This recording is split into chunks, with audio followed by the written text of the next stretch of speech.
Bear cub locked in a botanical garden mist chamber and taken to hospital. What this baby did was shocking. Let us know where you're watching from. If you love my content, consider supporting it with a super thanks. Also, don't forget to like and subscribe. It'll help us to remain in touch with amazing people like you. The morning air felt thick and heavy at Riverside Botanical Gardens. Mist hung between the towering oak trees like ghostly curtains, and the smell of wet earth mixed with blooming jasmine created an almost magical atmosphere. Ruby Martinez pushed her 6-month-old baby Iris in a bright yellow stroller along the winding stone path.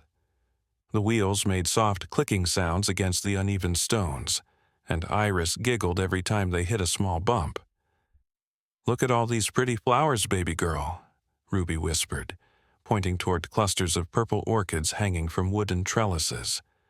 Iris reached out her tiny hands, trying to grab the colorful petals that danced just out of reach. Her bright green eyes sparkled with wonder, and she made those sweet babbling sounds that melted Ruby's heart every single time. The Botanical Garden was Ruby's favorite escape from the busy city life. Here, surrounded by nature's beauty, she could forget about her worries and just focus on these precious moments with Iris. The baby seemed to love it too. Every time they visited, Iris would stare at the plants and flowers with such intense curiosity, as if she understood something the adults around her had forgotten. As they walked deeper into the garden, Ruby noticed they were approaching the new section that had just opened last month. The tropical mist chambers.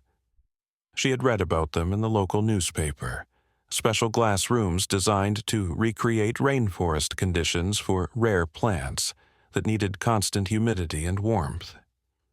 The article mentioned how these chambers used advanced technology to maintain perfect growing conditions, but Ruby didn't understand all the technical details. She just thought they sounded interesting. The path curved to the left, and suddenly they could see the first mist chamber through the trees. It looked like a giant glass box, about the size of a small house, with thick walls that were completely fogged up from the inside. Steam seemed to be swirling around inside, making it impossible to see what plants were growing in there. A small sign next to the door read, "Tropical Mist Chamber Number 3. Amazon rainforest plants do not enter." Iris suddenly became very quiet. She stopped her happy babbling and sat perfectly still in her stroller, staring at the misty glass structure with an expression Ruby had never seen before. It was like the baby was studying something, trying to figure out a puzzle that was too complex for her little mind to understand. "What is it, sweetie?" Ruby asked, following her daughter's gaze toward the chamber. "Do you see something interesting in there?" But as Ruby looked more closely at the mist chamber, she noticed something strange. There was a shadow moving inside, something that definitely wasn't a plant. The shadow was small and seemed to be moving in a panicked way, bumping against the glass walls. Ruby squinted her eyes, trying to see through the thick mist, but it was impossible to make out what was causing the movement. Then she heard it. A sound that made her blood run cold. It was faint, almost drowned out by the humming of the chamber's machinery, but unmistakable. A desperate whimpering sound, like a small animal in distress. Ruby's heart started beating faster. She looked around the garden, hoping to see a staff member who could help, but the morning was still early and there were very few visitors around. An elderly man was reading a book on a bench about 50 yards away, and a young couple was taking photos near the rose garden in the distance. No one else seemed to have noticed the strange sounds coming from the mist chamber. Iris began to fuss in her stroller, making soft crying sounds and reaching toward the glass chamber. It was as if she could sense that something was wrong, that something inside needed help. Ruby had always been amazed by how sensitive babies could be to things that adults missed. But this was different. This felt urgent. The whimpering sound came again, louder this time, and Ruby realized with growing horror that there was definitely an animal trapped inside the mist chamber. But how was that possible? The sign clearly said not to enter, and surely the garden staff would have noticed if an animal had somehow gotten inside. Ruby pulled out her phone to call for help, but then she noticed something that made her freeze. The chamber's door was slightly ajar, just a tiny gap that would be easy to miss unless you were looking for it. Someone must have left it open by accident, and whatever was inside had gotten trapped when the door closed. Iris was crying more urgently now, her little face scrunched up with what looked like genuine concern. She kept pointing toward the chamber and making sounds that almost seemed like she was trying to communicate something important. Ruby had never seen her baby act this way before, and it was both touching and frightening. The mist inside the chamber seemed to be getting thicker, and the whimpering sounds were becoming weaker. Whatever was trapped inside was running out of time. Ruby's hands trembled as she tried to decide what to do. Should she run to find help? Should she try to open the door herself? Every second felt like an eternity as the desperate sounds continued from inside the chamber. Iris had stopped crying now, but she was staring at the glass structure with such intensity that it gave Ruby chills. It was like her baby could see something that she couldn't. Just then, Ruby heard footsteps approaching on the gravel path behind them. She turned around with relief, expecting to see a garden employee who could help with the situation. Instead, she saw a tall man with dark hair jogging toward them. He was wearing a navy blue jacket with Riverside Wildlife Rescue embroidered on the chest, and he had a worried expression on his face. "Excuse me," the man called out as he got closer. "I'm Kai Thompson from the Wildlife Rescue Center. We got a call about a missing bear cub in this area. Have you seen anything unusual?" Ruby's eyes went wide. "A bear cub? Oh my God, I think it might be trapped in this mist chamber." She pointed toward the glass structure where the whimpering sounds were still coming from, though they seemed weaker now. Kai's face went pale. He ran toward the chamber and pressed his ear against the glass wall. The sounds were definitely coming from inside, but they were getting fainter by the minute. "We need to get this door open right now," he said, examining the handle. "These chambers can reach temperatures over 100 degrees, with humidity levels that can cause heat exhaustion very quickly." Ruby felt sick to her stomach. A baby bear was dying in there while they stood helplessly outside. "Can't you just open the door?" she asked desperately. "It's not that simple," Kai explained, his voice tight with worry. "These chambers have special locking mechanisms to maintain the climate control. If I force it open the wrong way, I could damage the system and make things worse for the cub inside." As Kai worked on the door mechanism, Ruby noticed something strange happening with Iris. Her baby had somehow managed to unbuckle herself from the stroller straps, something she had never done before. Iris was now leaning forward, reaching her tiny hands toward the mist chamber, and making soft cooing sounds that were completely different from her earlier crying. "Iris, honey, you need to stay in your stroller," Ruby said, trying to buckle her back in. But Iris kept struggling, determined to get closer to the chamber. Her little face was scrunched up with concentration, and she kept making those gentle cooing sounds, as if she was trying to comfort whatever was inside. Kai looked up from the door mechanism and noticed Iris's behavior. "That's interesting," he said quietly. "Animals can often sense each other's distress, even through barriers. Your baby might be trying to comfort the cub." The thought made Ruby's heart ache. Here was her 6-month-old daughter, somehow understanding that another baby was in trouble and trying to help in the only way she could. It was both beautiful and heartbreaking at the same time. Suddenly, the whimpering from inside the chamber stopped completely. The silence was terrifying. Kai worked faster on the lock, his fingers moving urgently over the complex mechanism. "Come on, come on," he muttered under his breath. But then something amazing happened. Iris let out a loud, sharp cry. Not her normal baby cry, but something more urgent and piercing. The sound echoed across the garden, causing birds to fly up from nearby trees, and the elderly man on the bench to look up from his book. From inside the chamber came a faint response, a weak whimper that proved the cub was still alive. Iris had somehow managed to reach through the glass and mist to let the trapped animal know it wasn't alone.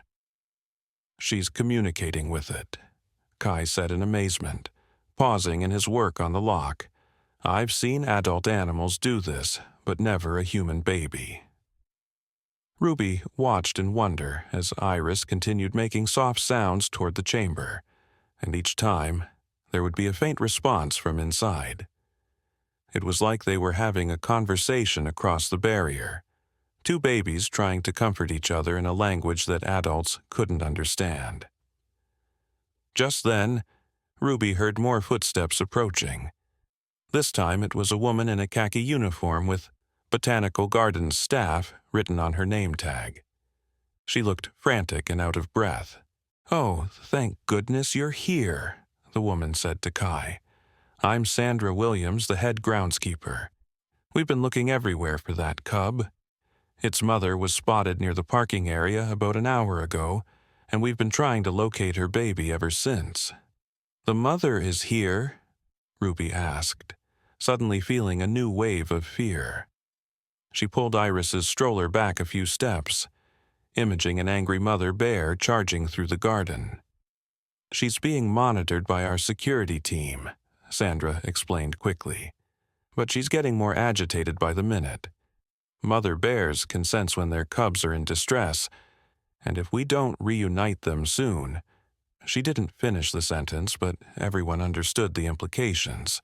Kai finally managed to manipulate the lock mechanism, and there was a soft clicking sound as the chamber door began to swing open. Immediately, a wave of hot, humid air poured out, carrying with it the overwhelming smell of tropical plants and something else, the musky scent of a terrified animal. Through the thick mist that billowed out of the chamber, they could see a small, dark shape huddled in the far corner. It was a tiny bear cub, probably only a few months old, panting heavily and looking completely exhausted. Its fur was matted with moisture, and its small body was trembling from the heat and stress.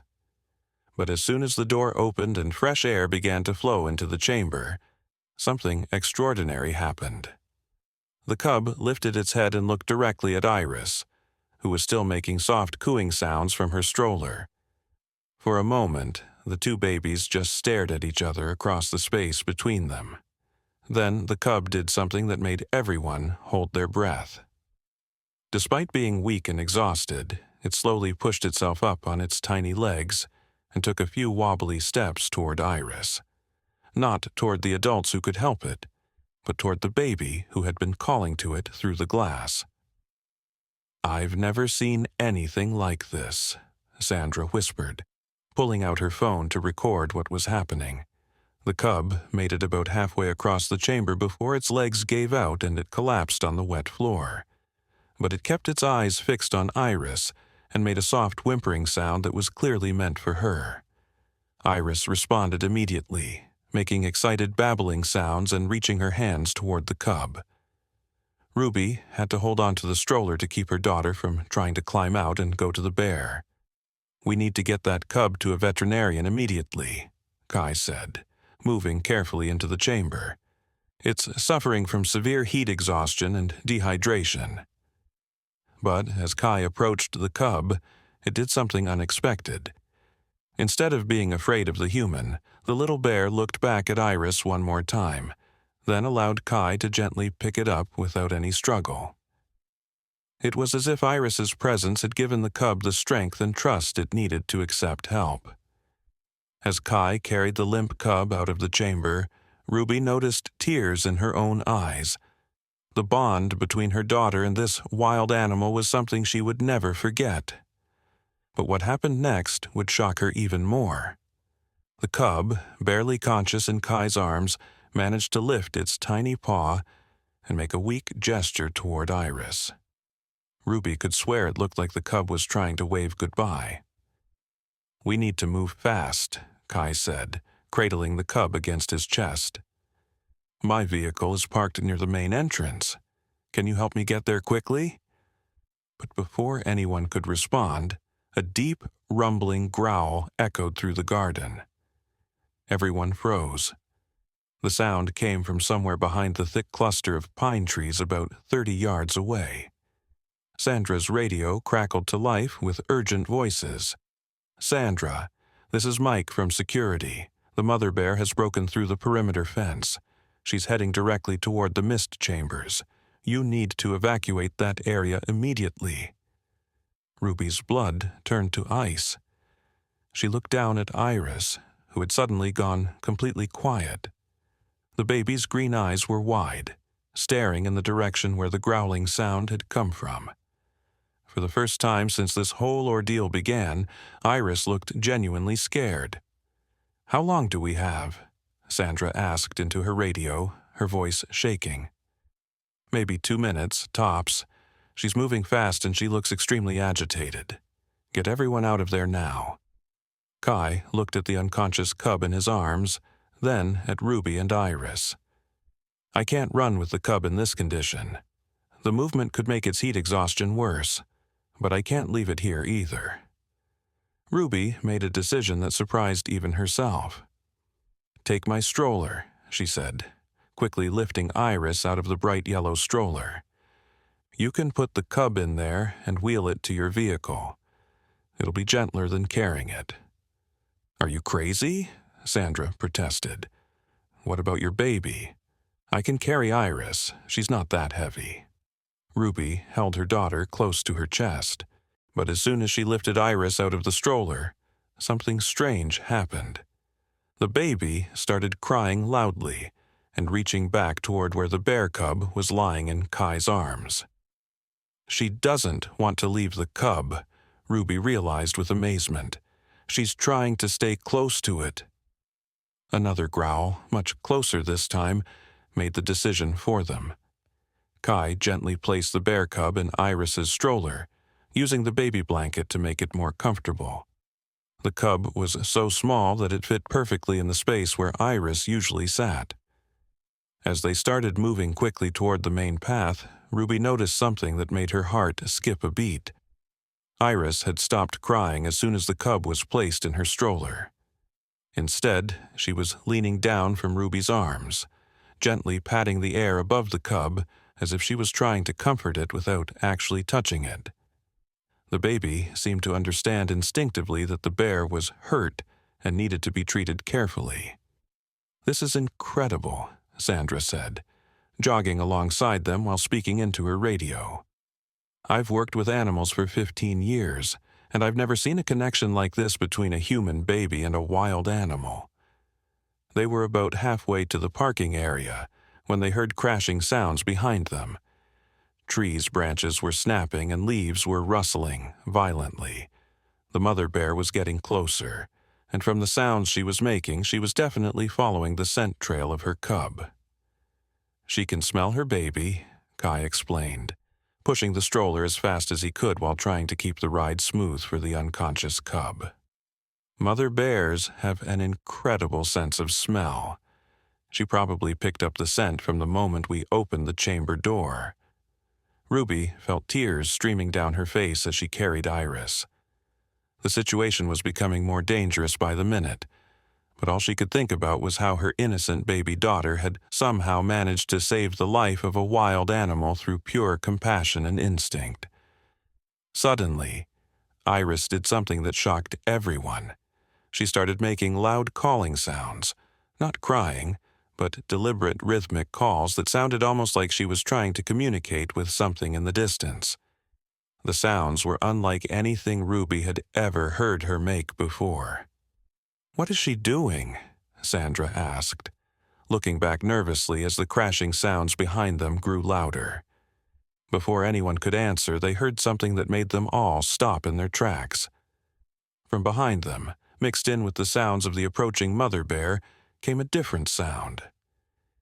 It was an answering call, deep and powerful, but unmistakably a response to the sounds Iris was making. "The mother bear is responding to your baby," Kai said in amazement. "Iris is somehow communicating with her." Ruby looked down at her daughter, who was continuing to make the strange calling sounds with complete determination. It was as if Iris was trying to tell the mother bear that her cub was safe, that they were helping it, not hurting it. They reached the parking area just as Kai's white rescue vehicle came into view. But as they approached the van, Ruby noticed something that made her gasp. Standing near the vehicle was another person she hadn't expected to see, a woman in a white coat with a medical bag. "That's Dr. Elena Vasquez," Sandra explained quickly. "She's the veterinarian we called for emergency backup. She must have arrived just before the mother bear broke through the perimeter." Dr. Vasquez saw them approaching with the stroller and immediately opened the back doors of Kai's van, revealing a mobile medical setup with oxygen tanks, IV fluids, and other emergency equipment. "How long has the cub been unconscious?" she asked, her hands already reaching for her medical supplies. "About 5 minutes," Kai replied, carefully lifting the limp cub from the stroller. "Severe heat exhaustion and dehydration from being trapped in that mist chamber." As Dr. Vasquez began examining the cub, Ruby noticed that Iris had become very quiet again. The baby was watching every movement the veterinarian made with intense concentration, as if she understood that this woman was trying to help her new friend. But then something happened that none of them were prepared for. From the forest edge, about 50 yards away, emerged the mother bear. She was massive, probably weighing over 300 pounds, with thick black fur and eyes that were scanning the area frantically for her cub. "Nobody move," Sandra whispered into her radio. "The mother is here." The mother bear's head swung in their direction, and Ruby could see the exact moment when the massive animal caught sight of her cub lying motionless in Dr. Vasquez's arms. The bear let out a roar that echoed across the entire parking area, and Ruby felt Iris tremble against her chest. But then, Iris did something that left everyone speechless. Instead of being terrified by the massive, roaring bear, the baby made those same calling sounds she had been making earlier. Only this time, they were softer, more gentle, almost like a lullaby. The effect on the mother bear was immediate and shocking. She stopped roaring and tilted her head, listening to the sounds Iris was making. For several long seconds, the two mothers, one human, one bear, seemed to be communicating across the distance between them.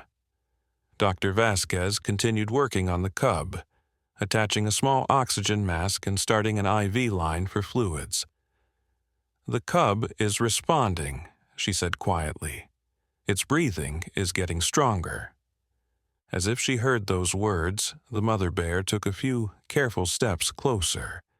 But instead of charging, she sat down on her haunches about 20 feet away and continued listening to Iris's gentle sounds. "She knows we're trying to help," Kai said in wonder. "The mother bear understands that we're not a threat to her cub." Ruby looked down at Iris, who was still making soft calling sounds toward the mother bear. Her daughter's face was peaceful and focused, as if this was the most natural thing in the world. It was like Iris had become a translator between two worlds, the human world that wanted to help and the wild world that needed to trust. Then the cub made a small sound, just a tiny whimper, but it was the first sign of consciousness since they had rescued it from the chamber. Both Iris and the mother bear responded immediately. Iris made excited babbling sounds, while the mother bear stood up and took another step closer, her massive head craning to see her baby. Dr. Vasquez looked up with a smile. "The cub is going to be okay. Its vital signs are stabilizing, and the IV fluids are helping with the dehydration." But what happened next would change everything Ruby thought she knew about the connection between humans and wild animals. The cub opened its eyes, looked around until it spotted Iris, and made a soft sound that was clearly meant for her.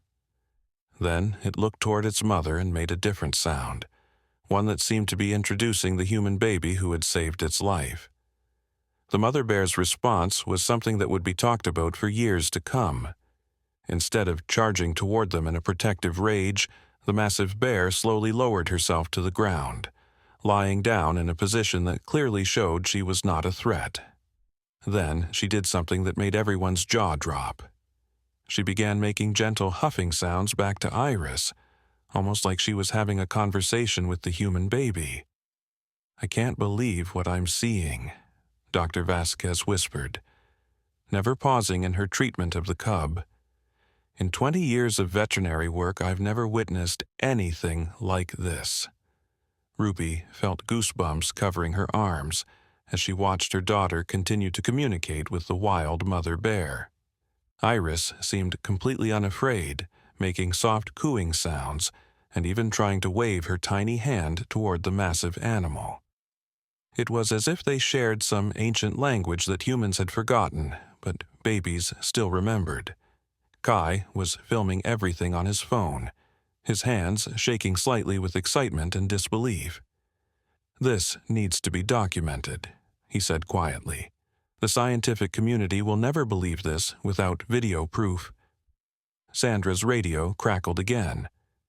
"Sandra, what's the situation? We're getting reports from visitors about a bear in the parking area." "Tell them to stay back but keep watching," Sandra replied, her voice filled with awe. "We're witnessing something incredible here. The mother bear is completely calm. She's not showing any signs of aggression."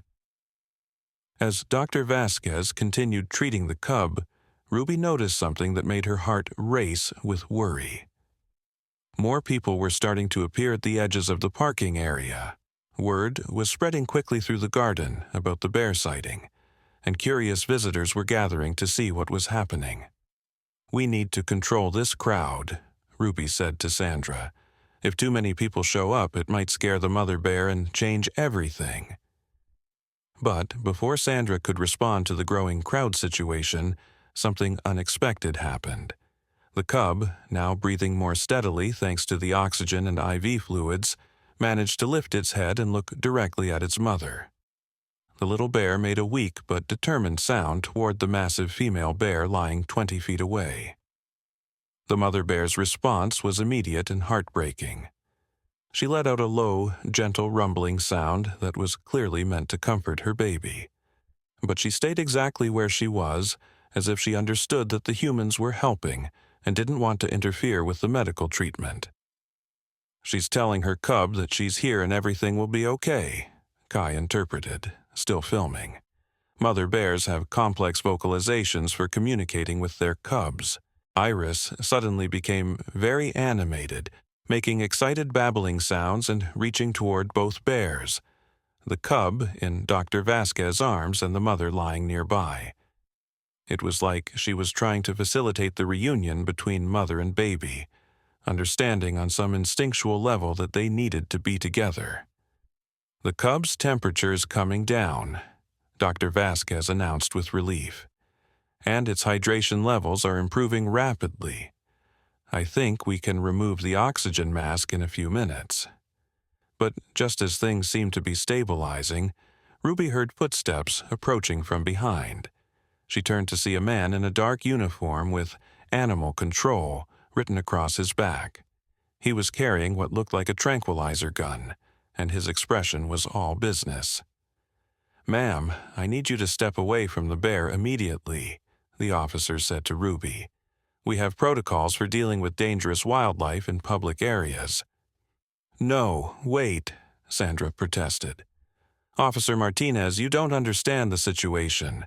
The mother bear is completely calm. She's not posing any threat." Officer Martinez looked skeptical. "A 300-pound black bear is always a threat, especially when her cub is involved. I have orders to tranquilize her and relocate both animals immediately." Ruby felt panic rising in her chest. "You can't separate them now. Look at what's happening here. This is something special, something important." But Officer Martinez was already raising his tranquilizer gun, aiming it at the peaceful mother bear who was still lying quietly on the ground, communicating with Iris through soft, huffing sounds. That's when Iris did something that shocked everyone even more than her previous actions. The baby suddenly let out a loud, sharp cry. Not her normal baby cry, but something more urgent and commanding. The sound was so unexpected and piercing that Officer Martinez actually lowered his weapon and stared at the 6-month-old baby in amazement. At the same moment, the mother bear stood up, not aggressively, but with a dignity and intelligence that was unmistakable. She took 2 slow steps toward them, then sat down again, closer this time, and made a sound that was clearly directed at Officer Martinez. "She's trying to communicate with him too," Kai said in amazement. "It's like Iris opened up some kind of communication channel between humans and these bears." Dr. Vasquez looked up from her patient with wide eyes. "The cub is responding to all of this. Its vital signs are actually improving faster than they should be. It's like being close to its mother and feeling this positive energy is helping it heal." Officer Martinez lowered his tranquilizer gun completely, looking confused and uncertain. "I've never seen anything like this in 15 years of animal control work. The protocols say to tranquilize, but please," Ruby pleaded, still holding Iris, who was continuing to make soft sounds toward both bears. "Just give us a few more minutes. Let Dr. Vasquez finish treating the cub. You can see that the mother isn't aggressive." The crowd of onlookers had grown larger, but something remarkable was happening. Instead of the usual chaos that accompanies wild animal sightings, everyone was speaking in hushed, respectful tones. Even the children in the crowd seemed to understand that they were witnessing something special, and remained quiet. An elderly woman near the front of the crowd spoke up. "I've lived in this town for 80 years, and I've never seen anything like this. That baby is like some kind of animal whisperer." A man with a camera called out, "This should be on the news. This is incredible." But Ruby wasn't thinking about fame or news coverage. She was thinking about how her innocent baby daughter had somehow become the bridge between 2 worlds, the human world and the wild world. And she was worried about what would happen when this magical moment came to an end. Dr. Vasquez made her final check of the cub's vital signs. "The cub is stable now. It still needs to be monitored, but the immediate crisis has passed." The little bear cub, now much more alert, looked around at all the faces surrounding it, but its gaze kept returning to Iris, and every time their eyes met, both babies would make soft sounds to each other. "What happens now?" Ruby asked, dreading the answer. Officer Martinez was still holding his tranquilizer gun, but his expression had softened. "Normally, we would relocate both bears far from populated areas, but this situation is—" He paused, struggling to find the right words. "Unprecedented," Dr. Vasquez finished for him. "I've been thinking about that too. These bears aren't acting like typical wild animals. They're showing intelligence and emotional connections that we rarely see." The mother bear, as if she understood they were discussing her fate, stood up again and walked slowly toward Dr. Vasquez, who was still kneeling beside the cub. Everyone held their breath, expecting some kind of confrontation. Instead, the mother bear stopped about 5 feet away and sat down again. Then she made a sound that was unmistakably a request. She wanted to be closer to her cub. "She's asking permission," Kai said in wonder. "A wild bear is asking permission from humans."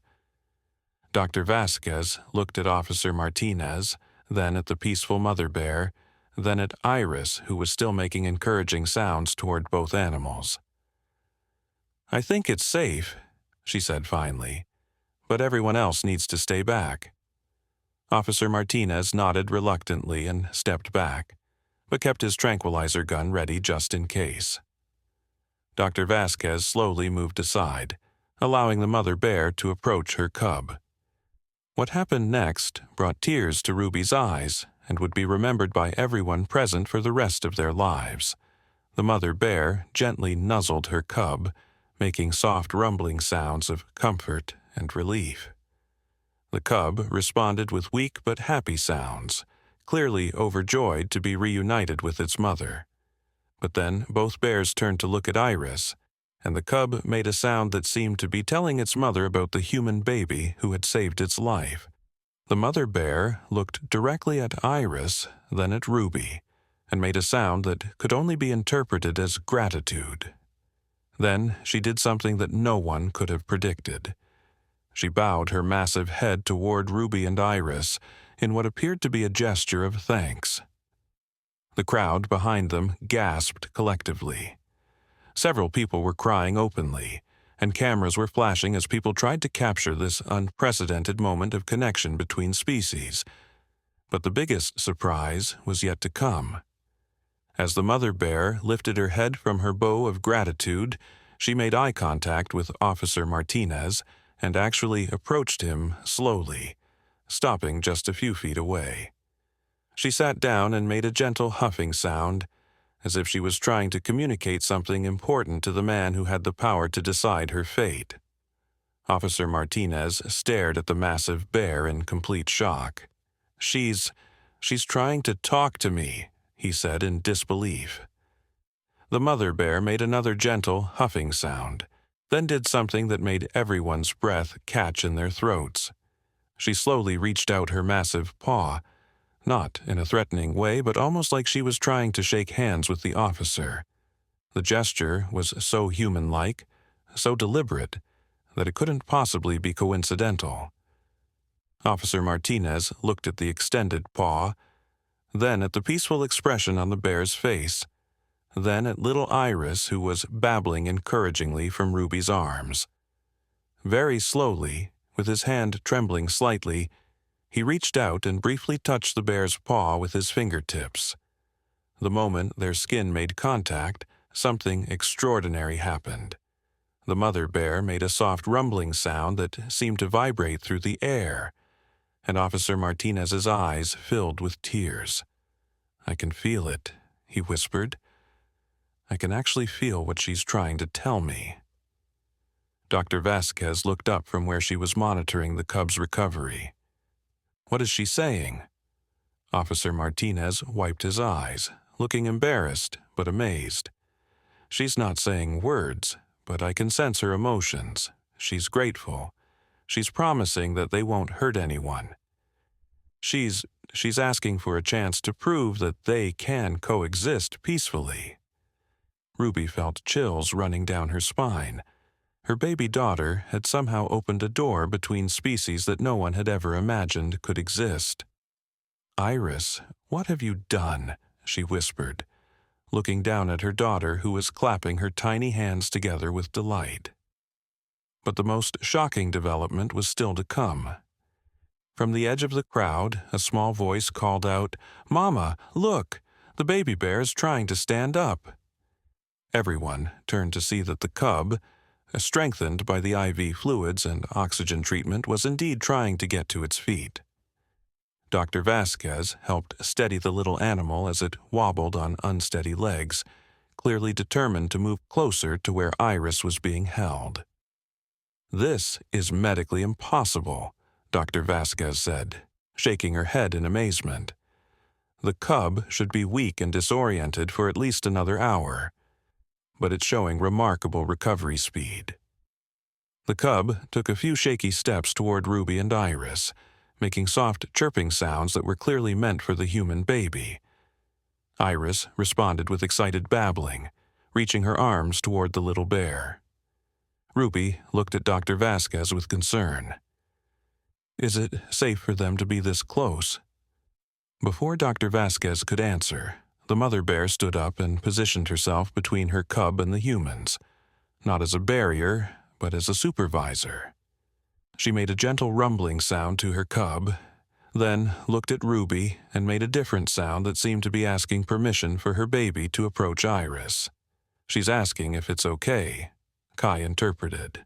Still filming everything with shaking hands. "The mother bear is asking a human mother for permission for their babies to meet." Ruby looked at the massive bear, then at her own innocent daughter, who was reaching toward the cub with pure joy and curiosity. Every parental instinct told her this was dangerous, but something deeper, something that came from the same place that had allowed Iris to communicate with the bears, told her it was right. "Okay," Ruby said softly, kneeling down so Iris was closer to the ground. But very carefully.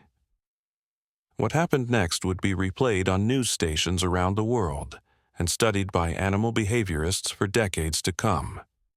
The bear cub, with Dr. Vasquez walking beside it for safety, approached Iris until they were only about 2 feet apart. Then both babies reached toward each other, Iris with her tiny human hand, and the cub with its small paw. They didn't quite touch, but they came close enough that Ruby could see both babies studying each other's faces with intense curiosity. Iris made her soft cooing sounds, and the cub responded with gentle chirping. They seemed to be having their own private conversation that no adult could understand. "They're bonding," Dr. Vasquez said in wonder. "I'm seeing genuine emotional connection between a human infant and a wild bear cub." But then something happened that changed everything. From somewhere behind the crowd came the sound of vehicle engines and official voices. Ruby turned to see several more animal control vehicles arriving, along with what looked like a news van. Officer Martinez's radio crackled to life.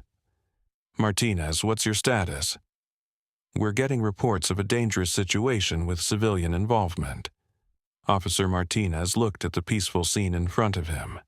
The gentle mother bear, the recovering cub, the communicating babies, and the amazed crowd, then at his radio. "Control. The situation is complex. I need more time to assess." "Negative, Martinez. Orders from the mayor's office are to secure the area immediately. Use whatever force necessary to remove the wildlife threat." Ruby felt panic rising in her chest. "They're going to separate them," she said to Sandra. "They're going to tranquilize the bears and take them away." The mother bear seemed to sense the change in mood. She lifted her head and sniffed the air, clearly detecting the approach of more humans and vehicles. For the first time since the standoff began, she looked genuinely concerned. Iris, still in Ruby's arms, began to fuss. It was like she could sense that their magical moment was about to be broken apart by the adult world's rules and procedures. But then something happened that no one could have predicted. From the crowd of onlookers, people began to speak up. "You can't separate them," called out the elderly woman who had spoken earlier. "This is the most beautiful thing I've ever seen." "Leave them alone," shouted a man with a camera. "They're not hurting anyone." "That baby saved the bear's life," yelled a young mother holding her own toddler. "This is a miracle." More voices joined in, and soon the entire crowd was chanting, "Leave them alone! Leave them alone!" The sound grew louder and more determined, creating a wall of human voices protecting the bear family. Officer Martinez looked overwhelmed. "I've never seen anything like this," he said to Sandra. "The whole community is rallying around these bears." Dr. Vasquez stood up from where she had been monitoring the cub. "Officer Martinez, from a medical standpoint, these bears are exhibiting behavior that could revolutionize our understanding of animal intelligence and emotional capacity. Separating them now could undo something scientifically precious." Sandra nodded enthusiastically. "From a conservation perspective, this could be the breakthrough we've been hoping for. If we can prove that peaceful coexistence is possible." But their conversation was interrupted by the arrival of more official vehicles. Ruby could see men in uniforms getting out, carrying tranquilizer equipment and animal transport cages. The mother bear saw them too. She stood up to her full height and moved protectively in front of her cub, but she didn't roar or show aggression. Instead, she looked directly at Iris and made a sound that was unmistakably a request for help. She's asking Iris to do something, Ruby realized with amazement. She wants Iris to help them. Iris, as if she understood perfectly, took a deep breath and let out the loudest cry she had ever made. But this wasn't a cry of distress. It was a cry of communication, a sound that seemed to carry across the entire garden. The effect was immediate and stunning. Every person in the crowd stopped talking and listened. The approaching officers paused in their tracks. Even the birds in the nearby trees seemed to go silent. In that moment of perfect quiet, the cub made a sound too, a weak but determined chirping that seemed to echo Iris's call. Together, the two babies created a harmony that no one had ever heard before. Then something happened that would be talked about for generations. From the forest surrounding the botanical garden came answering calls, not just from one or two animals, but from what sounded like dozens of different species, birds, small mammals, and even what sounded like other bears in the distance. "The whole forest is responding," Kai said in amazement, still filming. "Iris and the cub have called to every animal in the area." Ruby looked around at the faces of the people surrounding them. Everyone was staring in wonder at her baby daughter, who had somehow become the voice that connected all living things in that moment. But the most shocking development was yet to come. From the group of newly arrived officers came a voice that Ruby recognized. "Martinez, stand down. Do not tranquilize those bears." Ruby turned to see a woman in a crisp uniform walking toward them. Her badge read, "Captain Sarah Chen, Animal Control Division." "Captain," Officer Martinez said with relief, "the situation here is unlike anything in our protocols." Captain Chen surveyed the scene. The peaceful mother bear, the recovering cub, baby Iris still making soft calling sounds, and the crowd of protective humans. "I've been monitoring the radio communications," she said, "and I've been watching the live news feed that's already going viral online." Ruby's heart sank. "Live news feed?" Captain Chen pointed toward the news van that had arrived. "This story is already being broadcast nationally. The video of your daughter communicating with the bears has been viewed over 1 million times in the last hour." Kai looked at his phone and gasped. "She's right. The video I posted is everywhere. Bear Baby Whisperer is trending worldwide." Ruby felt overwhelmed. All she had wanted was a quiet morning at the botanical garden with her daughter. Now they were apparently famous, and she wasn't sure if that was good or bad for Iris or for the bears. But Captain Chen wasn't finished. "I've also been in contact with the National Wildlife Research Institute. They're sending a team of experts who want to study this phenomenon. They believe this could be the most significant interspecies communication event ever documented." The mother bear, as if she understood that decisions were being made about her family's future, approached Captain Chen just as she had approached Officer Martinez. She sat down a few feet away and made those same gentle huffing sounds. Captain Chen stared at the massive bear in amazement. "She's trying to communicate with me, too." "It seems to be spreading," Dr. Vasquez observed. "First, Iris could communicate with them. Then the bears started communicating with other humans. It's like they're teaching us their language." Ruby looked down at Iris, who was now clapping her hands and babbling happily as if she had accomplished exactly what she set out to do. "What happens now?" Ruby asked. Captain Chen was quiet for a long moment, studying the peaceful scene in front of her. "I think," she said finally, "we're about to rewrite every rule we have about human-wildlife interaction." But before anyone could respond to Captain Chen's statement, Ruby's phone started buzzing insistently. She looked at the screen and gasped. "It's my husband, Marcus. He's calling from work." She answered with shaking hands. "Marcus, how did you— Ruby, are you okay? Are you and Iris safe?" Marcus's voice was frantic through the phone speaker. "I'm watching you on live television right now. The whole office has stopped working to watch what's happening. There are news helicopters heading your way." Ruby looked up at the sky and, sure enough, could hear the distant sound of helicopter rotors approaching. "We're fine, Marcus. More than fine, actually. Iris is— she's doing something incredible. I can see that. My co-workers are calling her the baby bear whisperer. Ruby, do you understand what's happening? This is going to change everything for our family." The reality of the situation hit Ruby like a cold wave. Her quiet life with her baby daughter was about to become very public, very quickly. "Marcus, I need you to come here. I need you to see this for yourself." "I'm already in my car. I'll be there in 15 minutes. As Ruby hung up, she noticed that more news vans were arriving at the garden's entrance. Camera crews were setting up equipment, and reporters were speaking into microphones with the Botanical-Garden as their backdrop. Sandra's radio crackled with urgent voices.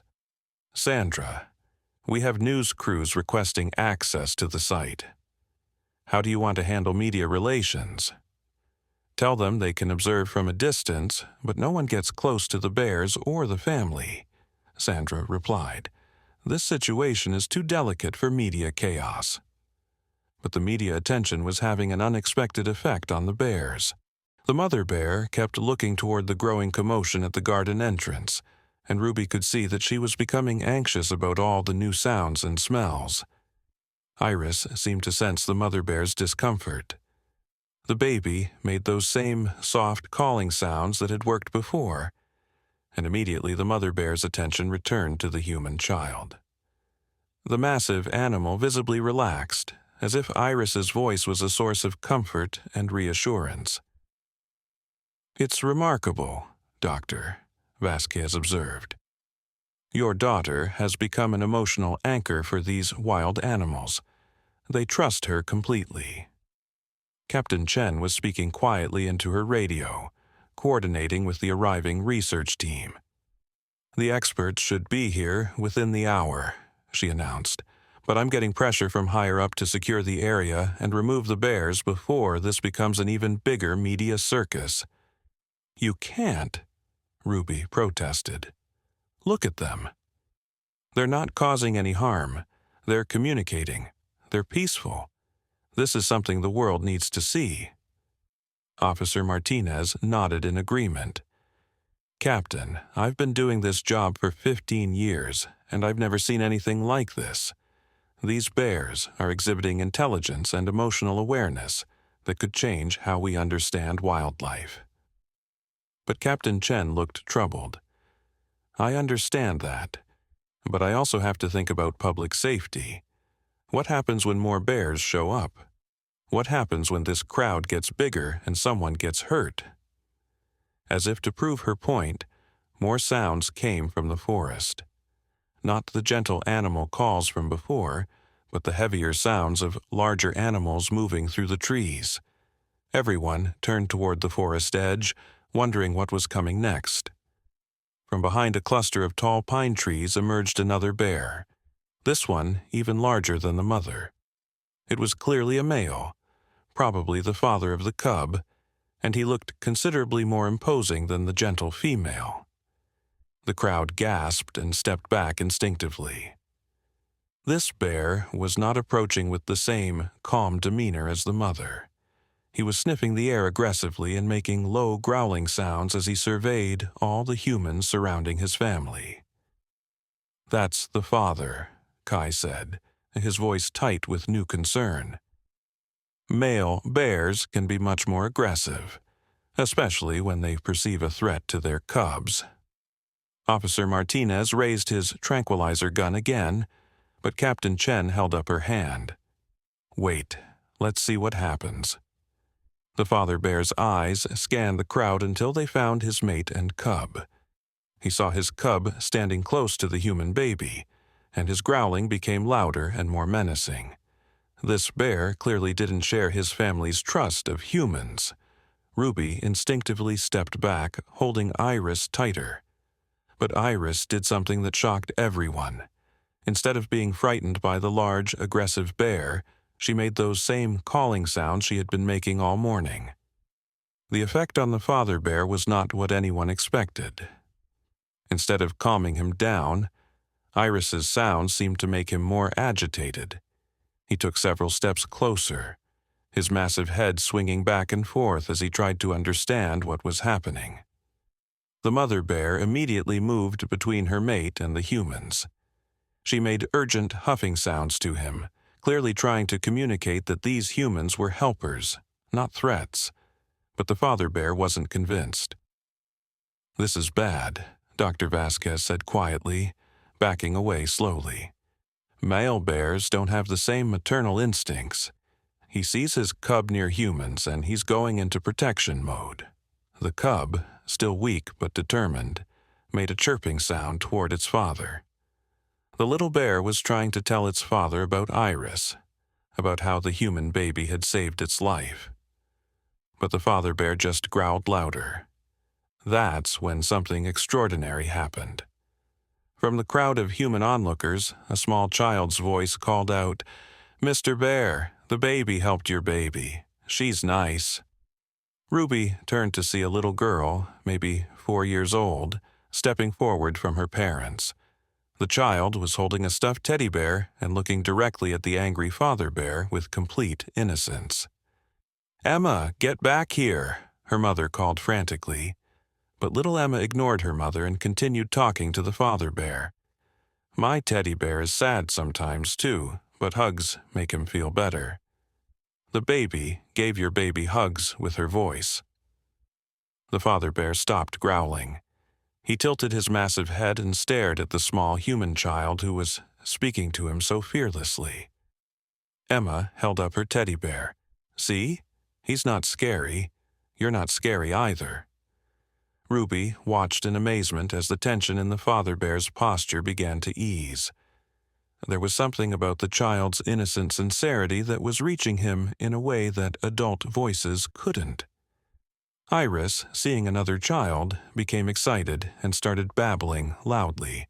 She reached toward Emma, then toward the father bear, then back to Emma, as if she was trying to introduce them to each other. The father bear took another step closer, but this time his movement wasn't aggressive. He was curious about these small humans who showed no fear of him. Emma's mother had reached her daughter and was trying to pull her back, but Emma resisted. "Mama, he's not mean. He's just worried about his baby, like you worry about me." The simple wisdom of the 4-year-old seemed to resonate through the entire crowd. Parents looked at their own children and understood what Emma meant. The father bear was just a parent, trying to protect his family in a confusing situation. Dr. Vasquez slowly approached the father bear, speaking in a calm, gentle voice. "You're right to be protective. Your cub was hurt, but we helped him. He's going to be okay now." The father bear looked at Dr. Vasquez, then at his cub, who was still standing steadily beside Iris, then at the mother bear who was watching him hopefully. Ruby could almost see the moment when he understood that these humans had helped his family, not hurt them. The change in the father bear was gradual but unmistakable. His growling stopped completely, and he lowered his head to sniff his cub, checking to make sure the little one was truly okay. The cub nuzzled against his father's massive snout and made happy chirping sounds. Then the father bear did something that made the entire crowd hold its breath. He looked directly at Iris, studying the human baby who had somehow saved his child's life. After a long moment, he made a sound, not a growl, but a gentle rumbling that was clearly meant for Iris. Iris responded immediately with her own babbling sounds, and suddenly all three bears, mother, father, and cub, were communicating with the human baby in a chorus of huffs, rumbles, and chirps.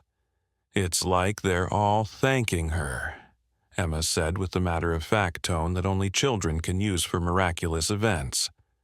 But the peaceful moment was interrupted by the arrival of more vehicles. Ruby turned to see several black SUVs pulling into the parking area, followed by a large truck with official government plates. Captain Chen's radio buzzed with an urgent message. "Captain Chen, this is Director Walsh from the Department of Wildlife Services. I'm on site and need to speak with you immediately." A man in an expensive suit got out of the lead SUV and walked toward them with the purposeful stride of someone used to being in charge. Behind him came several people in lab coats carrying scientific equipment, and behind them came more officials that Ruby didn't recognize. "That's the federal team," Captain Chen explained to Ruby. "This situation has gotten big enough that Washington is getting involved." Ruby felt a surge of protectiveness toward Iris and toward the bear family that had become part of their lives. "What does that mean for us?" "I don't know," Captain Chen admitted, "but I suspect everything is about to change." Director Walsh approached their group, his eyes taking in the scene, the three bears calmly interacting with the crowd of humans, baby Iris still babbling happily, and the peaceful atmosphere that seemed almost magical. "Captain Chen," Director Walsh said, "I need a full briefing on this situation immediately, and I need to speak with the family of the child who started all this." Ruby stepped forward, still holding Iris. "I'm Ruby Martinez, and this is my daughter Iris." Director Walsh studied Iris with intense curiosity. "Mrs. Martinez, do you understand the significance of what your daughter has accomplished here today?" "I'm beginning to," Ruby replied carefully. "What we're seeing here could revolutionize human-wildlife relations," Director Walsh continued.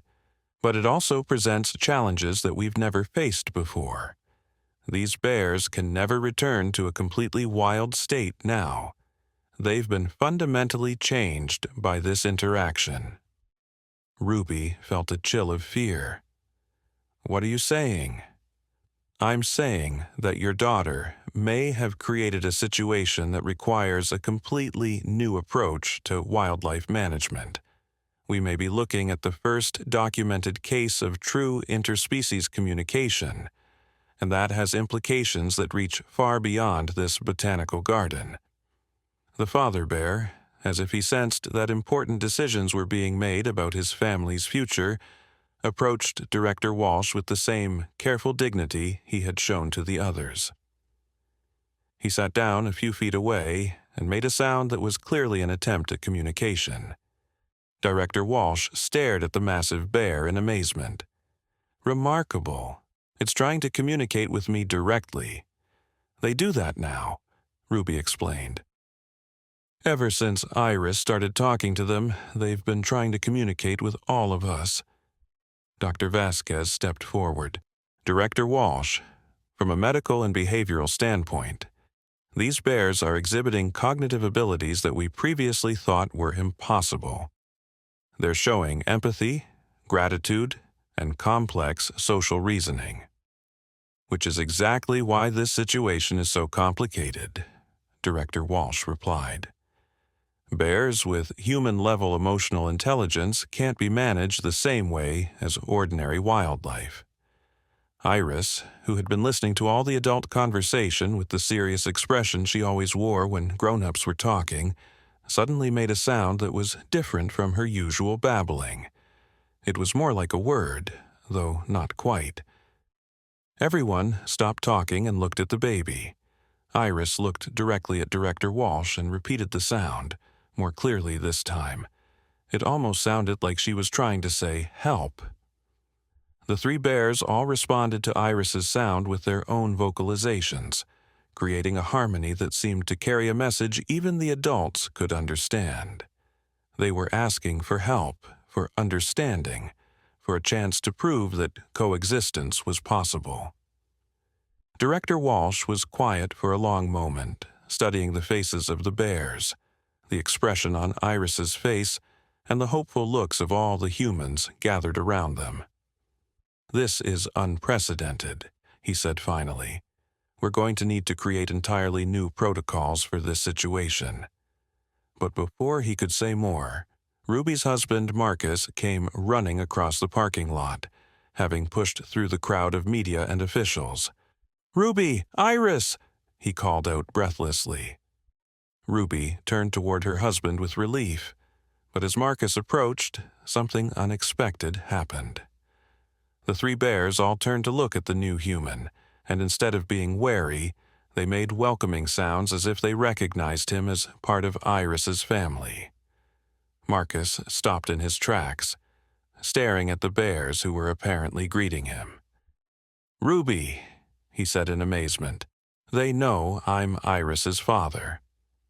The implications of what Marcus had just observed sent a ripple of excitement through the gathered scientists and officials. If the bears could recognize family relationships and respond accordingly, their intelligence was even more sophisticated than anyone had imagined. Marcus slowly approached his wife and daughter, his eyes never leaving the three bears who continued to make welcoming sounds toward him. "Ruby, what has our little girl done?" he whispered in awe. Before Ruby could answer, Iris did something that would be remembered as the most extraordinary moment of an already miraculous day. The baby looked at her father, then at the bear family, then back at her father. She took a deep breath and spoke her first clear word. "Family," Iris said, pointing first at Marcus and Ruby, then at the three bears. The silence that followed was profound. No one moved, no one spoke, no one even seemed to breathe. The word hung in the air like a bridge between two worlds. Then the mother bear approached Marcus with the same gentle dignity she had shown to everyone else. But this time, she did something different. She carefully reached out her massive paw, not toward Marcus, but toward baby Iris. The gesture was unmistakably an invitation.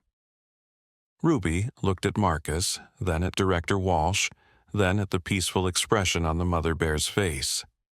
Every logical part of her mind screamed that this was dangerous, but her heart told her this was the moment everything had been leading to. "It's okay," she whispered to Marcus. "She won't hurt Iris." Very carefully, Ruby leaned forward so that Iris could reach toward the mother bear's extended paw. When the baby's tiny fingers touched the bear's fur, something magical happened. All three bears began to hum, not growl, but actually hum in harmony, creating a sound that seemed to resonate in everyone's chest. Iris giggled with pure joy and made her babbling sounds, which blended perfectly with the bears' humming to create a song that no human had ever heard before. It was the sound of two species finding a common language, a shared melody that spoke of understanding, love, and hope. Dr. Vasquez was crying openly now. "This is impossible," she said through her tears. "This is beautiful and impossible, and I'm witnessing it happen."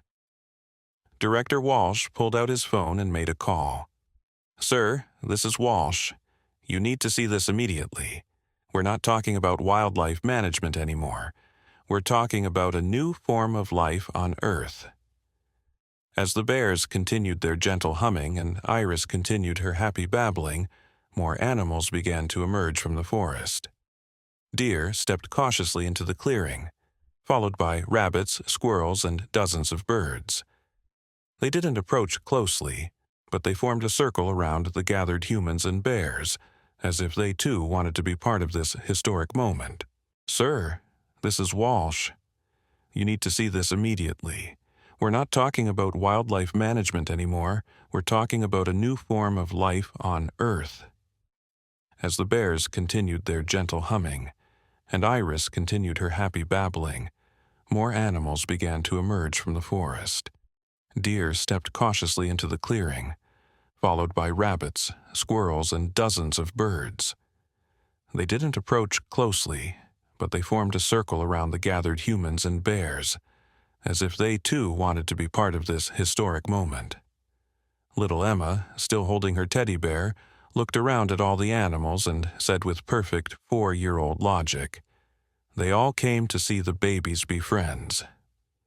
The cub, now strong enough to walk on its own, approached Iris one more time. The two babies looked at each other for a long moment, and then the cub made a sound that was unmistakably a goodbye. Iris responded with her own sound, and they touched, tiny human hand to small bear paw, in a gesture of friendship that would be photographed, painted, and remembered for generations. Director Walsh closed his phone and addressed the crowd. "Ladies and gentlemen, what we've witnessed today will change everything we think we know about the relationship between humans and wildlife. These bears will not be relocated. Instead, we're going to establish the first human-wildlife communication research center right here at Riverside Botanical-Gardens." The crowd erupted in cheers and applause. Sandra wiped tears from her eyes as she realized her garden was about to become the most important wildlife research facility in the world. But the most touching moment was yet to come. As the sun began to set over the botanical garden, casting golden light through the trees, the bear family prepared to return to the forest. They would come back. This was their home now, and they had found their human family here. The mother bear approached Ruby one last time and made a sound that needed no translation. It was pure gratitude, mother to mother, for the gift of her cub's life. The father bear nodded solemnly to Marcus, a gesture of respect between two fathers who understood the importance of protecting their young. And the cub, now fully recovered and strong, made one final sound to Iris. Not goodbye, but until tomorrow. As the bear family disappeared into the forest, Iris looked up at her parents and spoke her second word. Friends. Ruby and Marcus looked at each other, then at their remarkable daughter who had somehow opened a door between worlds that no one had ever imagined existed. "Yes, baby girl," Ruby whispered, kissing Iris's forehead. "Friends forever." 6 months later, the Riverside Human-Wildlife Communication Research Center had become a place of pilgrimage for scientists, families, and anyone who believed in the possibility of harmony between species.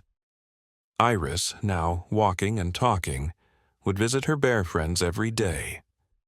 The cub had grown strong and healthy, and the entire bear family had learned to communicate with dozens of humans through a combination of sounds, gestures, and that indefinable emotional connection that Iris had first discovered. Children from around the world would come to the center to learn the bear language that Iris had pioneered. Animals throughout the region had become gentler, more trusting, as if the message of peaceful coexistence was spreading through some invisible network of understanding. Ruby often stood at the observation deck, watching Iris play with her bear friend under the careful supervision of researchers and wildlife experts, and marveled at how one morning at a botanical garden had changed not just their lives, but the future of human-animal relationships forever. The mist chamber where it all began had been converted into a memorial garden, with a plaque that read, "Here, on this day, a human baby and a bear cub taught the world that love speaks every language." And sometimes when the wind was just right and the conditions were perfect, visitors could still hear the faint echo of that first magical conversation between two babies who refused to let species be a barrier to friendship.